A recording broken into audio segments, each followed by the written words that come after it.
আল্লাহ হাবিব সাল্লাল্লাহু আলাইহি ওয়াসাল্লাম ছোট ছোট সূরাগুলো দিয়ে ফরজ সালাতের ইমামতি করতে উদ্বুদ্ধ করতেন।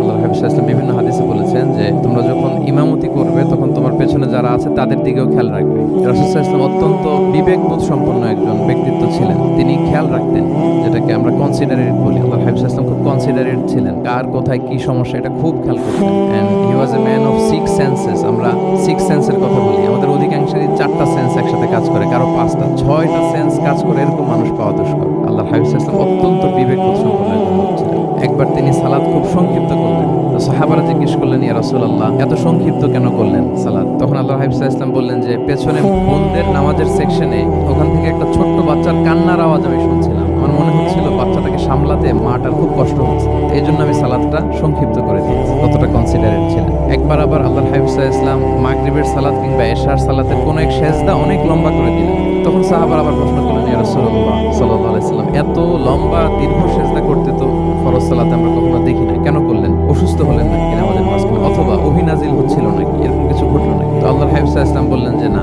বরং আমার নাতি হাসান আমি সেজদারত অবস্থায় আমার পিঠের উপরে চড়ে বসেছিল। আমি অপেক্ষা করছিলাম যতক্ষণ না তার খেলা শেষ না হয়, তার প্রয়োজন পূরণ না হয়, ততক্ষণ আমি সেজদায় লুটিয়ে পড়েছিলাম। হাসান যখন নেমেছে, তার প্রয়োজন পূরণ হয়েছে, আমি আবার সেজদা থেকে উঠে দাঁড়িয়েছি। আল্লাহর হাবিব সাল্লাল্লাহু আলাইহি ওয়াসাল্লাম কতটা কনসিডারেট ছিলেন।